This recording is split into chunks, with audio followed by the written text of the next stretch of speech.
భారత స్వాతంత్ర్య సమరయోధులలో అగ్రగణ్యుడు, ధీశాలి అయిన నేతాజీ సుభాష్ చంద్రబోస్ గురించి క్లుప్త సమాచారం ఇక్కడ ఉంది.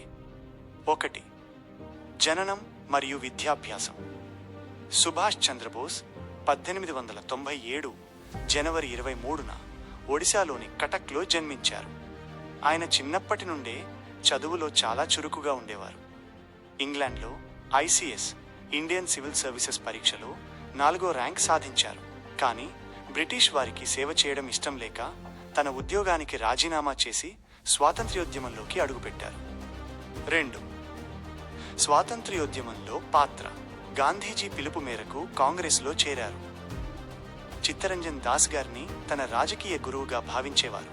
2 సార్లు 1938, 1939 భారత జాతీయ కాంగ్రెస్ అధ్యక్షుడిగా ఎన్నికయ్యారు. అయితే గాంధీజీతో సిద్ధాంతపరమైన విభేదాల వల్ల కాంగ్రెస్ నుంచి బయటకు వచ్చి ఫార్వర్డ్ బ్లాక్ అనే పార్టీని స్థాపించారు. 3.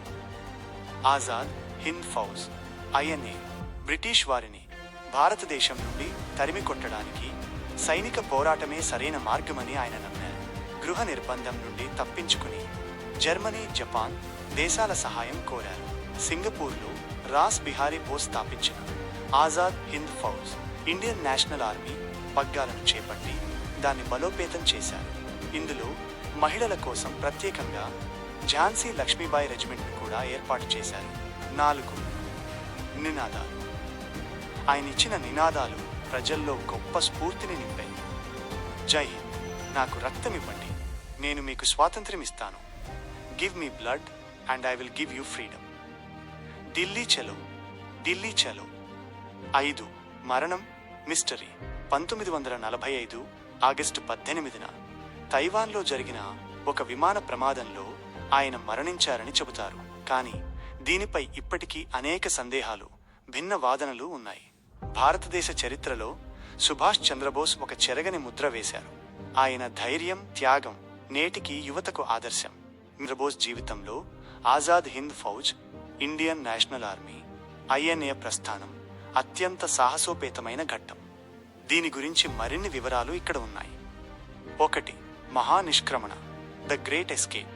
1941లో బ్రిటిష్ వారు బోస్ను కోల్కతాలోని ఆయన ఇంట్లోనే గృహ నిర్బంధంలో ఉంచారు. అర్ధరాత్రి వేళ గడ్డం పెంచుకుని మారువేషంలో పోలీసుల కళ్ళుగప్పి ఆయన తప్పించుకున్నారు. కాబూల్, రష్యా మీదుగా జర్మనీ చేరుకున్నారు. అక్కడ హిట్లర్ను కలిసి సహాయం కోరారు.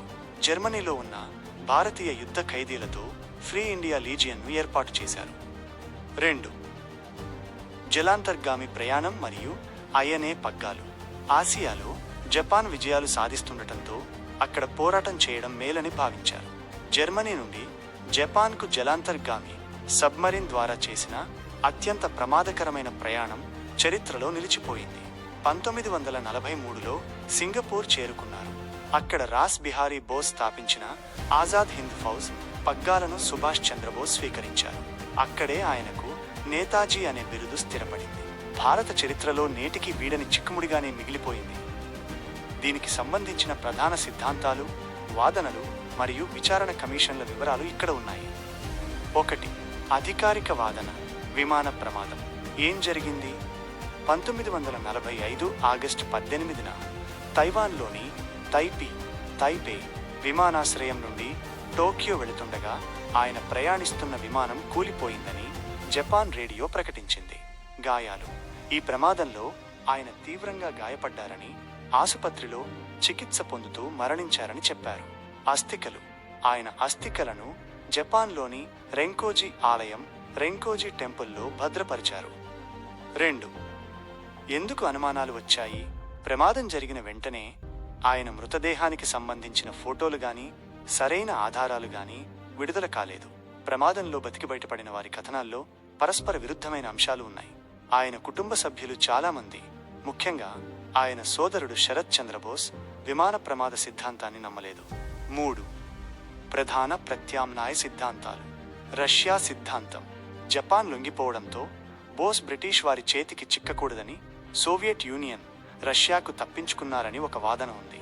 అక్కడ జోసెఫ్ స్టాలిన్ ప్రభుత్వంలో ఆయన బందీగా ఉన్నారని లేదా సైబీరియా జైలులో మరణించారని కొందరు చరిత్రకారులు భావిస్తారు. గుమ్నామీ బాబా సిద్ధాంతం. ఇది అత్యంత ప్రాచుర్యం పొందిన సిద్ధాంతం. ఉత్తరప్రదేశ్లోని ఫైజాబాద్లో భగవాన్జీ లేదా గుమ్నామీ బాబా అనే సాధువు రూపంలో నేతాజీ చాలా కాలం జీవించి 1985లో మరణించారని ప్రచారం ఉంది. ఆయన మరణానంతరం ఆయన వస్తువులను పరిశీలిస్తే ఖరీదైన సిగరెట్లు, రోలెక్స్ వాచీలు, జర్మన్ బైనాక్యులర్లు, నేతాజీ కుటుంబానికి సంబంధించిన లేఖలు దొరకడం ఈ అనుమానాలకు బలం చేకూర్చింది. 4. విచారణ కమిషన్లు.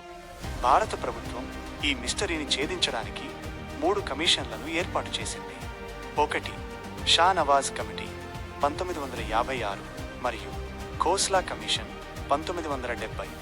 ఈ 2 విమాన ప్రమాదంలోనే నేతాజీ మరణించారని నివేదిక ఇచ్చాయి. అయితే అప్పట్లో కాంగ్రెస్ ప్రభుత్వం ఈ నివేదికలను ప్రభావితం చేసిందని విమర్శలు ఉన్నాయి. 2. ముఖర్జీ కమిషన్ 1999. జస్టిస్ మనోజ్ కుమార్ ముఖర్జీ నేతృత్వంలో వేసిన ఈ కమిషన్ సంచలనాత్మక తీర్పు ఇచ్చింది. విమాన ప్రమాద సిద్ధాంతం అబద్ధం. రెంకోజీ ఆలయంలో ఉన్న అస్థికలు నేతాజీవి కావు. అయితే గుమ్నామీ బాబానే నేతాజీ అని నిర్ధారించడానికి సరైన DNA సాక్ష్యాలు దొరకలేదు.